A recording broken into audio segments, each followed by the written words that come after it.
The morning sun filtered through the tall windows of Margaret Winchester's luxurious Beacon Hill mansion, casting long shadows across her antique Persian rugs. At 55, Margaret carried herself with the practiced grace of old money, her silver-streaked hair perfectly styled and her designer clothes immaculate. Today, she faced what she considered an annoying necessity: hiring a new chauffeur. Her last driver had retired after 20 years of service, and her social obligations demanded someone reliable. The stack of resumes on her mahogany desk had been carefully screened by her household manager, but one candidate stood out: James Thompson, with 15 years of experience serving some of the city's most prominent families. "Send him in," Margaret said with a slight wave of her hand, not bothering to look up from her morning tea. The door opened, and James entered with quiet confidence. His pressed suit and polished shoes spoke of meticulous attention to detail, while his straight posture hinted at military service. "Good morning, Mrs. Winchester," he said, his voice carrying a warmth that Margaret deliberately ignored. She glanced up briefly, her perfectly manicured eyebrows rising slightly as she took in his appearance. Something flickered across her face, surprise, perhaps, or displeasure, before she schooled her features into a mask of polite indifference. "You've worked for the Hendersons," she stated rather than asked, shuffling through his papers. "And the Blackwells." Each name dropped like a test, meant to gauge his connection to her social circle. "Yes, ma'am. 5 years with each family. I can provide additional references if you'd like." James's response was professional, measured, revealing years of experience in navigating these delicate interviews. Margaret's lips pursed slightly. "That won't be necessary. Your credentials are adequate." She emphasized the last word as if it were a concession. "Though I must say, I run a very particular household. My schedule is extensive, and I expect absolute punctuality." James nodded, maintaining his composure. "Of course, Mrs. Winchester. I pride myself on being reliable and professional. In my 15 years of service, I've never been late for an appointment." She peered at him over her reading glasses, her voice taking on a condescending tone. "Well, we'll see about that, won't we? My previous driver, Richard, understood the unique requirements of serving in a household like mine. This isn't just about driving a car." "I understand completely," James replied, his dignity intact despite her thinly veiled implications. "Each household has its own rhythm, its own special needs. I'm confident I can meet and exceed your expectations." Margaret spent the next 20 minutes detailing her requirements, each instruction delivered with an air of superiority that suggested she expected failure. The salary discussion was particularly telling. She offered less than what was standard for someone of James's experience, watching carefully for any reaction. "The position is yours, if you want it," she finally said, her tone suggesting she was bestowing a great favor. "Though I should warn you, I'm very particular about punctuality and appearance. Everything must be just so." Her hand gestured vaguely at his suit, implying something lacking that only she could see. "Thank you, Mrs. Winchester. I accept the position," James responded, his professional demeanor unwavering. "When would you like me to start?" "Tomorrow morning, 7 a.m. sharp," she replied, already turning her attention back to her tea. "Thompson, was it? Gloria will show you out and provide you with the weekly schedule. Do try to memorize it quickly." As James walked out of the study, Margaret watched him go, her reflection in the window revealing a slight frown. She picked up her phone and dialed one of her social circle friends. "Charlotte? Yes, I've just hired a new driver. No, not exactly what I expected, but good help is so hard to find these days." Her voice trailed off as she began sharing her complaints, unaware that this hiring decision would soon lead to unexpected changes in her carefully ordered world. The autumn wind rustled through the trees as James pulled the gleaming black Mercedes to a stop outside Margaret's favorite salon. 3 hours had passed since she'd gone in for what was supposed to be a quick appointment. He checked his watch. Another late evening, though his daughter would be waiting at home with dinner getting cold. "You're still here." Margaret's voice carried across the sidewalk as she emerged, her newly styled hair catching the late afternoon light. "I assumed you'd have the good sense to bring the backup car around by now. This one's far too flashy for evening errands." James kept his expression neutral, though his hands tightened slightly on the steering wheel. "My apologies, Mrs. Winchester. You hadn't mentioned wanting the other car today. He stepped out smoothly, opening her door with practiced grace. Well, really, she sighed, sliding into the backseat without acknowledging him. One would think after 3 months, you'd learn to anticipate these things. Richard always knew exactly which car I preferred for each occasion. The mention of her former driver had become a daily occurrence, like a weapon she wielded to remind James of his perceived inadequacy. As he navigated through Boston's crowded streets, Margaret spoke on her phone, her voice carrying clearly through the partition she never fully closed. Can you believe it, Patricia? Simply impossible to find good help these days. Why, just yesterday, he brought the car around with the interior temperature at 71 degrees when he knows I prefer it precisely at 69. She paused, listening. Yes, exactly. Such details would never have escaped Richard's attention. James focused on the road ahead, his mind drifting to the business textbook waiting in his bag. Night classes had become his refuge, each lesson bringing him closer to his dream of opening his own transportation company. His daughter's voice echoed in his memory. Dad, you're the smartest person I know. Don't let anyone make you feel less than what you are. At a red light, he caught a glimpse of his reflection in the rearview mirror. The same proud posture from his military days, the dignity his parents had instilled in him through years of their own struggles. Behind him, Margaret continued her conversation. Hold on, Patricia. Driver, we need to stop at the Somerset Club. I have a committee meeting. She didn't wait for his response before returning to her call. You should see how he takes corners. Nothing like Richard's smooth handling. I'd actually had to hold my teacup steady the other day. James adjusted their route, knowing the committee meeting meant another 2-hour wait in the car. He'd used the time to study, just as he'd done every other evening this week. His phone buzzed quietly. A text from his daughter about her pre-med studies, another small reminder of what he was working for. The Somerset Club loomed ahead, its brick facade a symbol of Boston's old money. As James opened Margaret's door, she paused, looking at him as if suddenly remembering something. Oh, and Thompson, was it? Do bring the car around to the side entrance today. The front is for members and their proper staff. She emphasized the word proper with a slight tilt of her head. Yes, Mrs. Winchester. His response was quiet but dignified. As Margaret disappeared into the club, James pulled the car around as instructed. He settled into his usual spot, away from the other drivers who gathered to chat and smoke. Opening his textbook, he immersed himself in a chapter about business finance, his pencil moving steadily across his notebook. Hours passed, the evening growing darker. Other cars came and went, their drivers exchanging knowing looks with James. They'd all been there, waiting endlessly while their employers enjoyed themselves, treated more like furniture than people. His phone buzzed again. His daughter had aced another biology exam. Pride swelled in his chest as he typed a quick congratulatory response. He'd missed another dinner with her, but she understood.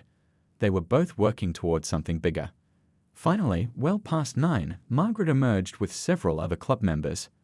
Their laughter carried across the parking lot, along with snippets of conversation about their help and the challenges of maintaining standards in modern times.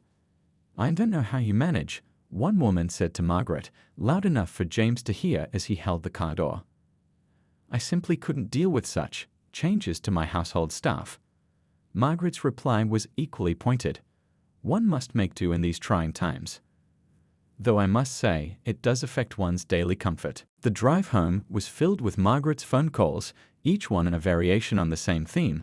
Complaints about his service, thinly veiled remarks about his background, comparisons to her previous driver. James remained focused on the road, his mind already on tomorrow's classes and his daughter's proud smile. As they pulled up to her mansion, Margaret gathered her things without a word of thanks. Just before stepping out, she turned back. 7 a.m. sharp tomorrow, Thompson, and do remember the proper temperature this time.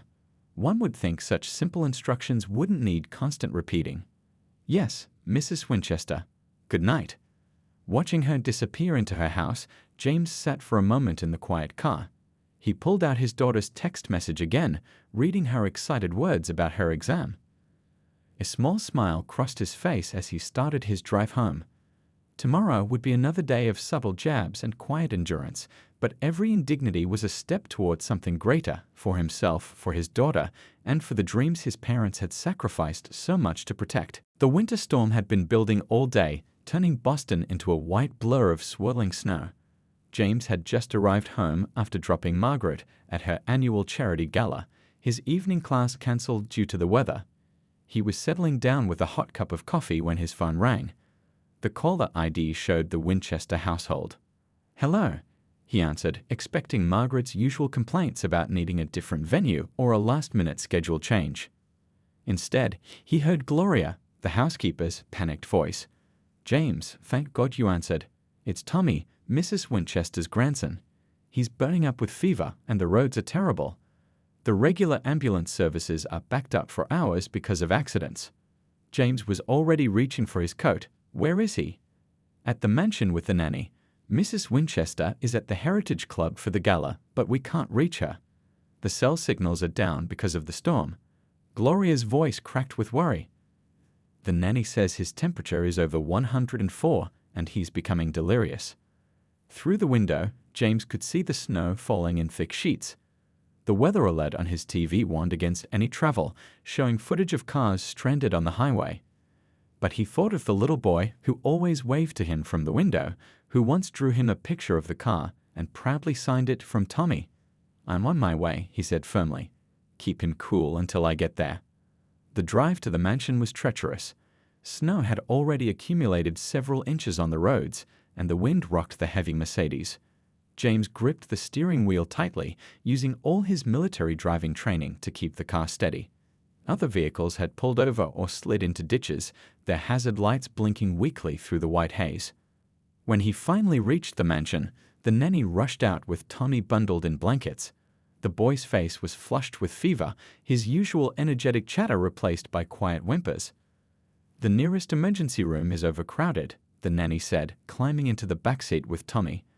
"But Children's Hospital said they'd take him if we can get there." James nodded, already planning the safest route. Children's Hospital was on the other side of the city, normally a 30-minute drive. Tonight, it would be a battle against the elements. They inched through the storm, James using every skill he'd learned in 15 years of professional driving. He avoided the major highways, knowing they'd be gridlocked with accidents, instead taking side streets where the buildings offered some shelter from the wind. Tommy stirred in the backseat, crying out for his grandmother. The nanny held him close, pressing a cool compress to his forehead.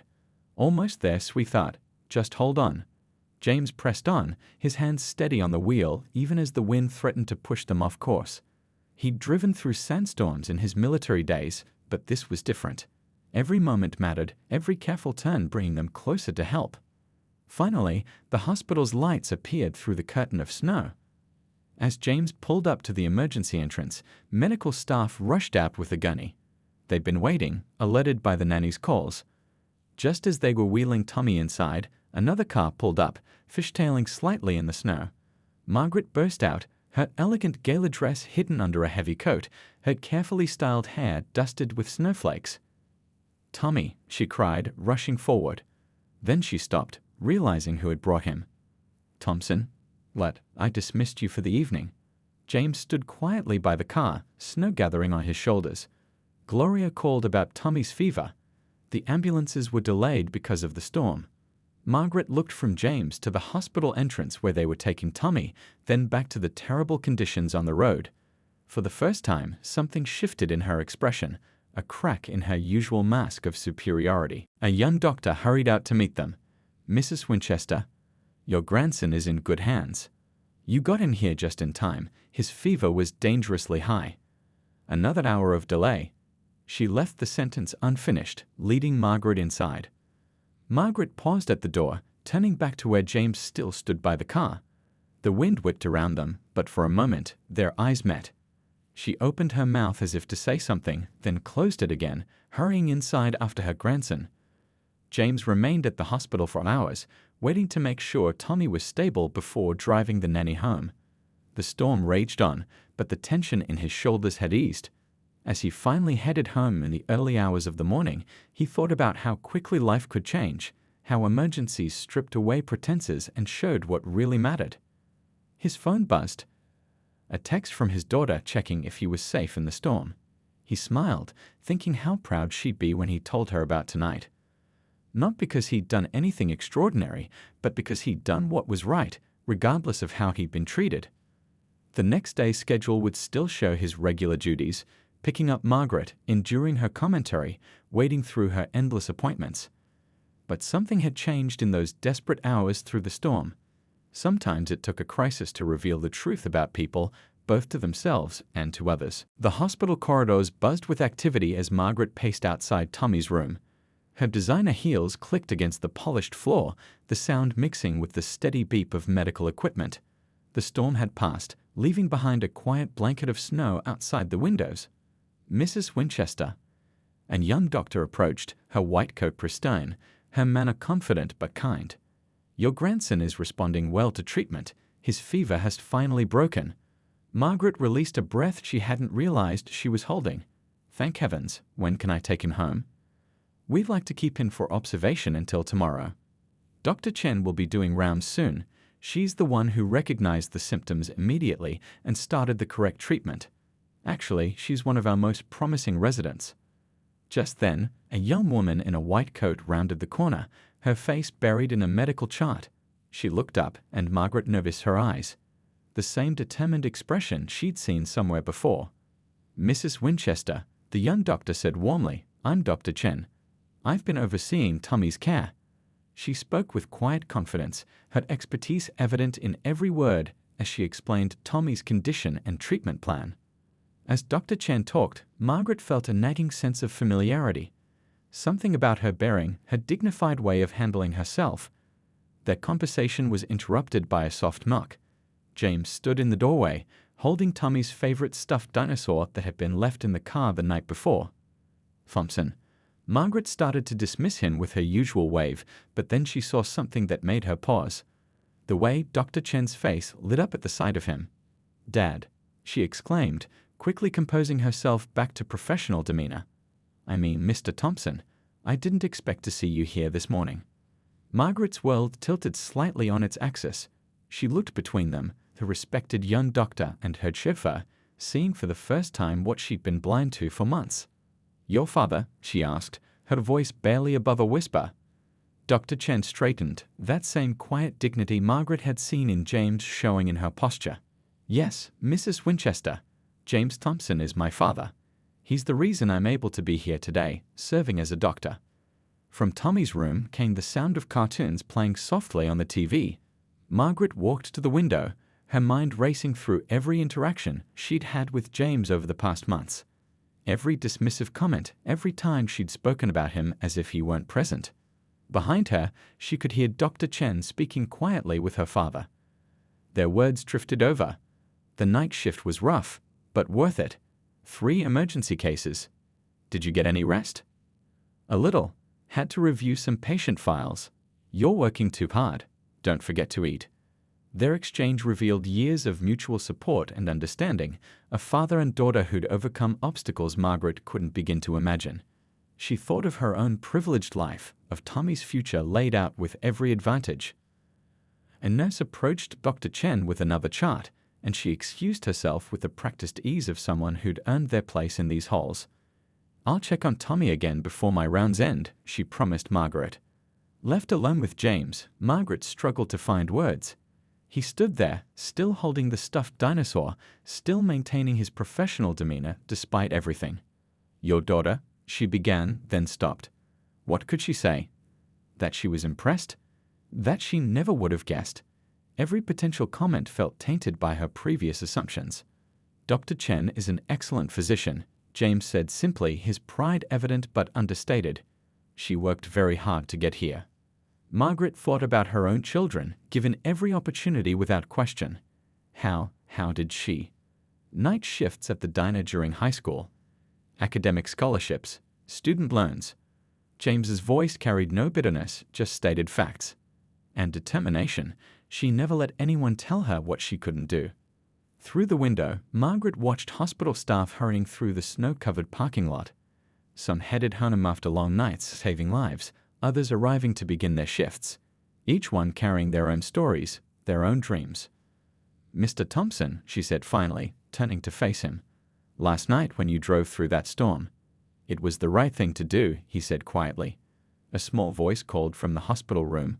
"Grandma, is that my dinosaur?" Margaret watched as James entered the room, handing Tommy the stuffed toy with the same care and respect he showed in every task.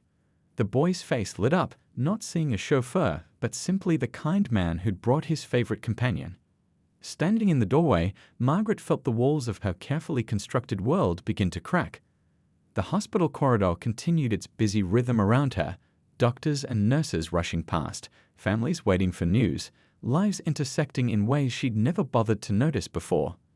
Dr. Chen passed by again, offering a gentle smile to both her father and Margaret before continuing her rounds. In her white coat, with her confident stride, she was everything the medical profession should be. And she was the daughter of the man Margaret had treated as less than human for months.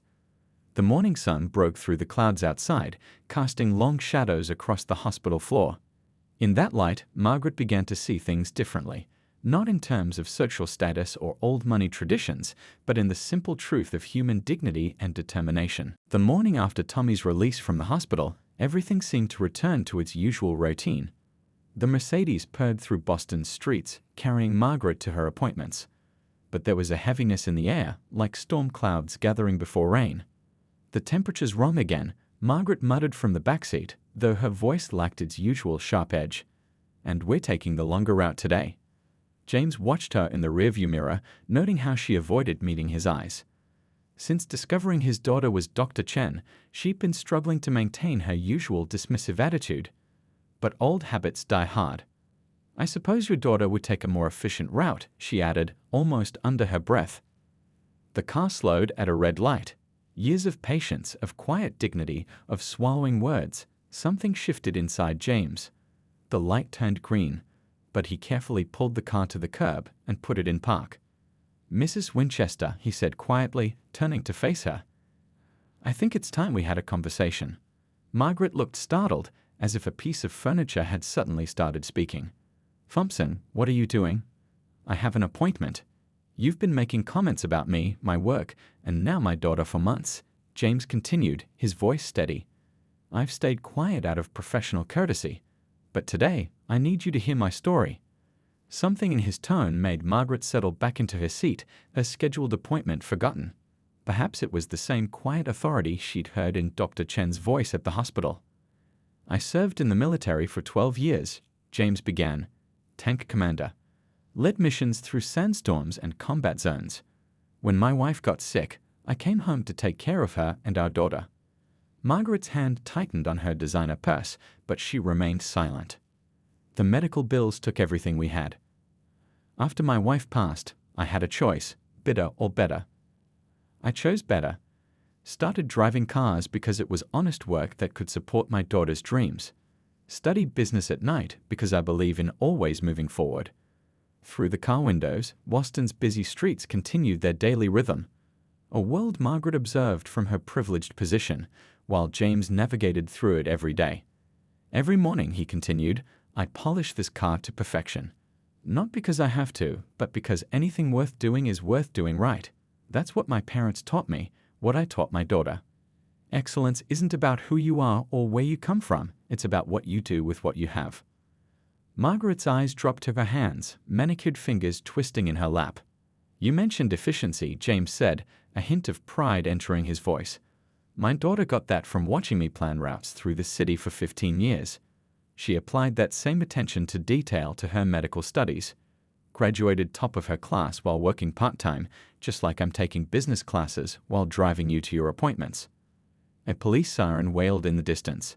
James paused, letting the sound fade before continuing. "When you look at me, Mrs. Winchester, you see a chauffeur. That's fine, it's what I am. But it's not all I am. I'm a father who taught his daughter to chase her dreams without losing her dignity. A veteran who served his country. A student working toward his own goals. And yes, I'm the man who drove through a snowstorm to get your grandson to the hospital." Margaret's face flushed at the mention of Tommy. "I never," she started, then stopped, seeming to really think about what she was going to say for the first time. "You never what, Mrs. Winchester?" James asked gently. Never thought I had a story.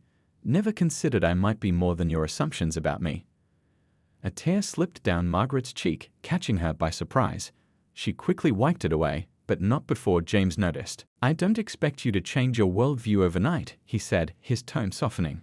"But I do ask for basic respect. Not because of my daughter's position, but because every human being deserves it." The city traffic moved around their parked car, people rushing to their own stories, their own struggles and triumphs. For a moment, the usual barriers between front seat and back seat, between employer and employee, between their different worlds, seemed to fade. "Now," James said, putting the car back in drive, "would you like to take the shorter route to your appointment? I'd be happy to explain my reasoning for each turn." Margaret sat quietly for a long moment, looking out at the city as if seeing it for the first time. When she finally spoke, her voice was different, less certain, more human. "No," she said softly. I think I'd like to hear more about your business classes, if you're willing to share." The Mercedes pulled smoothly back into traffic, carrying its passengers towards something neither had expected, the beginning of understanding. The autumn leaves were falling when Margaret found herself sitting in her study, staring at old photographs. Images of charity galas, social events, and family gatherings spread across her mahogany desk. In every picture, household staff stood in the background, faces she'd never really looked at before. Her phone buzzed. Another message from Charlotte about the upcoming society dinner. "Darling, you simply must hear about my new driver. These people just don't understand our standards anymore." Margaret left it unanswered, her mind drifting to the conversation in the car 2 weeks ago. James's words had stuck with her, forcing her to see things she'd spent a lifetime avoiding.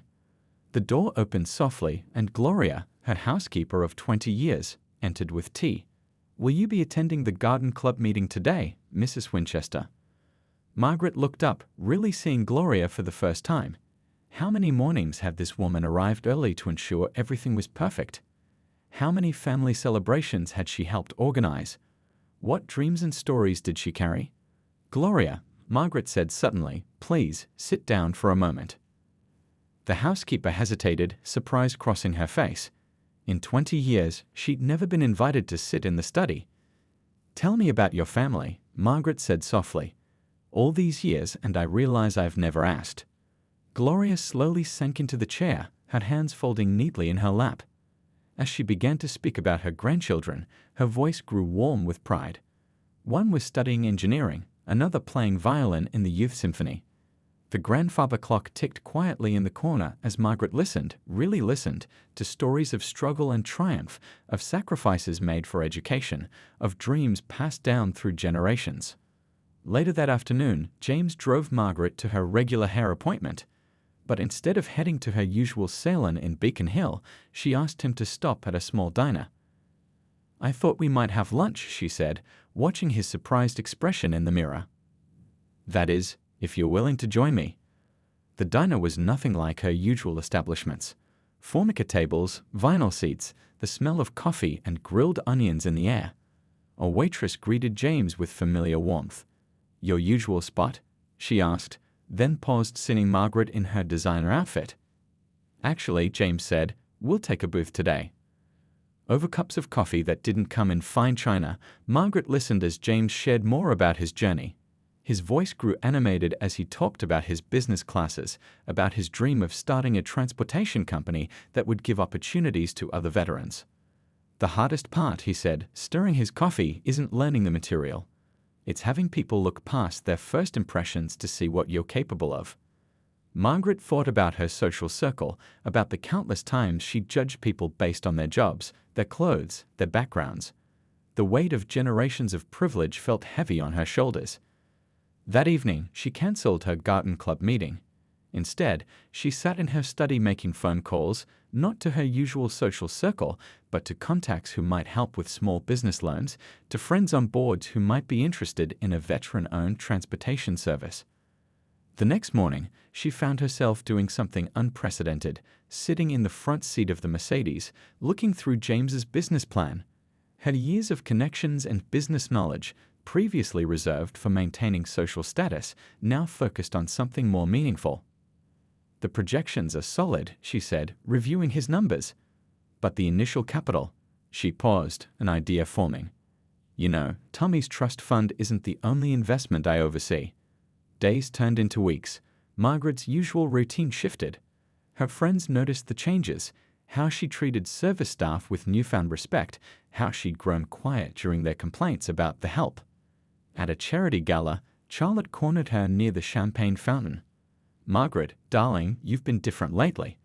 And I heard the most amusing rumor, something about you helping your driver with a business plan." Margaret watched the service circulating with trays, thinking about their stories, their dreams. "Actually, Charlotte, I've been learning quite a lot about investment opportunities in veteran-owned businesses. Would you like to hear about it?" Her friend's shocked expression might have once amused her. Now Margaret felt only a gentle determination to share what she'd learned about looking past surfaces. Later that week, she sat in Tommy's hospital room for his follow-up appointment. Dr. Chen, James's daughter, checked her grandson's recovery with professional care. Margaret noticed how other staff respected the young doctor, how patients responded to her gentle authority. "Your father," Margaret said as Dr. Chen finished her examination, "he's an extraordinary man." "Yes," Dr. Chen replied simply, "he is." Then, with a warm smile, "Thank you for finally seeing it." Driving home, Margaret asked James to take the longer route, not to waste time, as she once might have accused him of doing, but to give them time to discuss the next steps in his business plan. The city passed by outside, not just the manicured streets of her usual haunts, but the real, vibrant Boston she'd never truly seen before. Every neighborhood told stories of dreams being built, of people working toward better futures. Her phone buzzed with messages from her social circle, full of judgment about her recent changes. For the first time in her life, Margaret found she didn't care about maintaining her position in the hierarchy. She had discovered something far more valuable, the ability to see the worth in every person's story. 1 year later, the grand ballroom of the Boston Harbor Hotel glowed with warmth on a cool spring evening. Margaret stood at the podium, looking out over a crowd very different from her usual social gatherings. Instead of just society faces, the room was filled with a diverse group of people: medical students, veterans, small business owners, and yes, some of Boston's elite who had chosen to be part of something meaningful. "Welcome to the first annual Winchester Foundation Scholarship Awards," she began, her voice carrying the same dignity it always had, but now touched with genuine warmth. "1 year ago, I thought I knew everything about success. I was wrong." In the front row, Dr. Chen sat beside her father. James wore a well-tailored suit, not as a chauffeur tonight, but as the CEO of Veterans Transit Solutions, a rapidly growing transportation company that prioritized hiring former military personnel. "True success," Margaret continued, "isn't about maintaining barriers. It's about breaking them down. It's about recognizing that talent, dedication, and dreams don't belong to any one group of people." She glanced at Tommy, now fully recovered, sitting proudly between his mother and Dr. Chen, the boy who had unknowingly set in motion a chain of events that changed so many lives. "Today, we're awarding scholarships to 20 students who demonstrate the kind of determination I've learned to admire. Students who, like Dr. Chen here, refuse to let circumstances define their futures." The first recipient walked onto the stage, a young woman working as a custodian while studying biochemistry. Another was a veteran pursuing medical school. Each had a story of perseverance that would once have gone unnoticed in Margaret's world. From her seat, Dr. Chen watched the ceremony with quiet satisfaction. Her father reached over and squeezed her hand, both remembering late nights of study, early morning shifts, and dreams that seemed impossible. After the ceremony, during the reception, Margaret's old friend Charlotte approached, looking somewhat uncomfortable among the mixed crowd. "I have to admit," Charlotte said, sipping her champagne, "when you started all this, I thought you'd lost your mind. But seeing these young people tonight," she paused, watching a scholarship recipient excitedly discussing research possibilities with a hospital board member. "Perhaps we've been missing out on something important all these years." Margaret smiled, remembering her own journey from ignorance to understanding. "We all have blind spots, Charlotte. The trick is being willing to see past them when given the chance." Across the room, James was speaking with a group of veterans interested in joining his company. His business had already expanded to 3 cities, with plans for more. What had started as a drain discussed over diner coffee had grown into something transformative. Tommy tugged at Margaret's sleeve, pointing excitedly. "Grandma, look, Dr. Chen is going to give a speech." The young doctor took the podium with the same quiet confidence she showed in hospital rounds. "A year ago, a snowstorm taught us all something about what really matters. Tonight, we're not just celebrating scholarships. We're celebrating the understanding that every person has value, every dream deserves respect, and every act of kindness can change lives." Later, as the evening wound down, Margaret found herself sitting with James at a quiet table. Gone was the awkward barrier between employer and employee. In its place was something rarer, mutual respect and genuine friendship. "Did you ever imagine," she asked, "watching the scholarship recipients networking with business leaders, that one conversation in a car could lead to all this?" James smiled, thinking of all the changes the year had brought. "Sometimes all it takes is for one person to truly listen. You did more than that, Mrs. Winchester. You chose to change." "Margaret," she corrected him, not for the first time. "After everything, I think we're well past formalities." The foundation's work had already begun spreading beyond Boston. Other wealthy families, inspired by Margaret's example, were starting to look differently at their communities. Small changes were creating ripples of opportunity. As the last guests departed, Margaret stood at the hotel's entrance. She watched James leave with his daughter, saw the scholarship recipients heading out with new hope in their steps, noticed Charlotte deep in conversation with a veteran about his business ideas. The city lights sparkled across the harbor, and Margaret thought about the journey that had brought her here. From a woman who once measured worth by social status to someone who had learned to see the extraordinary in everyday people. Tommy appeared at her side, yawning but happy. "Grandma, can Dr. Chen be my doctor forever?" Margaret hugged him close, remembering that frightening night in the storm that had opened her eyes. "I hope so, sweetheart. She reminds us that when we look past our prejudices, we find the best in people." The valley brought her car around, not driven by a chauffeur now, but her own to drive. She had learned there was joy in doing things for herself, in breaking down the artificial barriers she'd hidden behind for so long. Tomorrow, she would meet with James to review applications for the next round of scholarships. There would be more stories to hear, more dreams to support, more lives to touch. Her social calendar had changed, fewer charity galas, more meaningful action. Her friends had changed too. Some had drifted away, unable to accept her transformation, while others had begun their own journeys of understanding. But tonight, as she drove home through the city streets, Margaret felt a deep sense of peace. She had learned that true wealth wasn't in maintaining distance from others, but in closing the gaps between people.